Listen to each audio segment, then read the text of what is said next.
I'm joined now by Maria Fernanda Perez. She's Associate Director of the Atlantic Council's Adrienne Arsht Latin America Center. When Donald Trump launched his campaign, we know this well. He came down on that escalator. He said, when Mexico sends its people, they're not sending their best. He went on to say they're bringing drugs, they're bringing crime, they're rapists, and some, I assume, are good people. He's going back to the well this time around as well.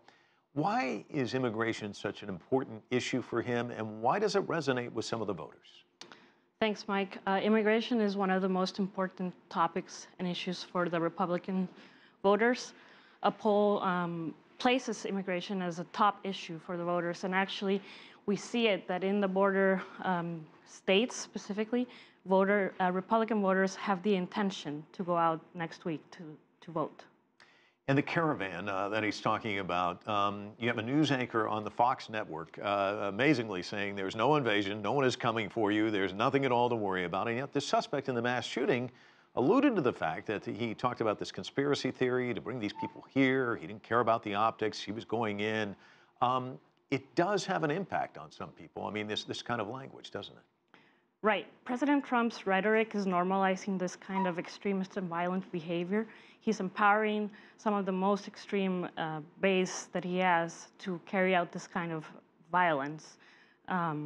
The shooter on this weekend did say, he posted on social media that he likes that people who used to refer to these as the aliens, illegal aliens, are now saying invaders, that he liked that.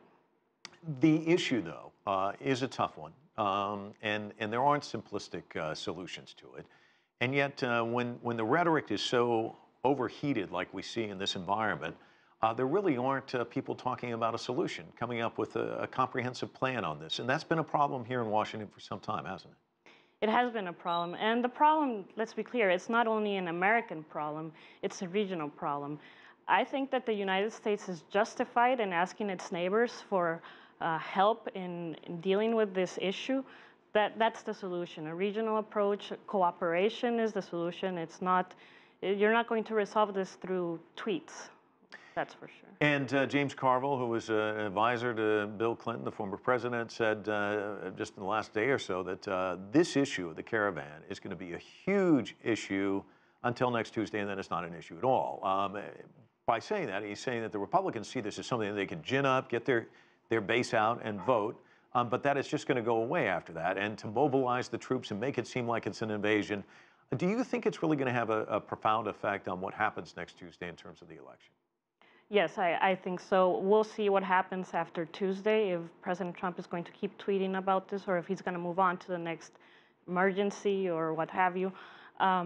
This issue, as we were saying earlier, does mobilize his base, and we'll see if the political stunt goes after Tuesday. But what's your sense? I mean, is there just as big a group on the other side that are kind of frustrated at this kind of language who want to go to the polls? I mean, are you getting a sense how this is going to shake out one way or the other? We have seen that Republican voters, especially in the border states, have now the intention of voting. And, you know, President Trump said this a few days ago, that this is the midterms are the elections of the caravan, of migrants, of Kavanaugh, and it's the election of common sense. So he is succeeding in mobilizing his base to come out and vote, to be seen if he will care about this issue after next Tuesday. Let me ask you this before you go. What would you like our viewers to know about immigration that's being lost in all this overheated rhetoric? I think that's a great question. The point is, it's more complicated than 280 characters allow you to expand on. And these people are fleeing violence, gang extortion. People who have jobs, the few that have jobs, have to pay what is called la renta, the rent, and they pay the extortionists $42, which is a week, for example, which is more than half of the salary that they're getting. There's a lack of economic opportunities in the region, and the flow of migrants is just, you know, it's the symptom. There are systemic underlying issues that won't be resolved with sending the army to the border. Well, thanks so much for coming in and talking to us, Maria. Always a pleasure. Thanks very much. Thank you.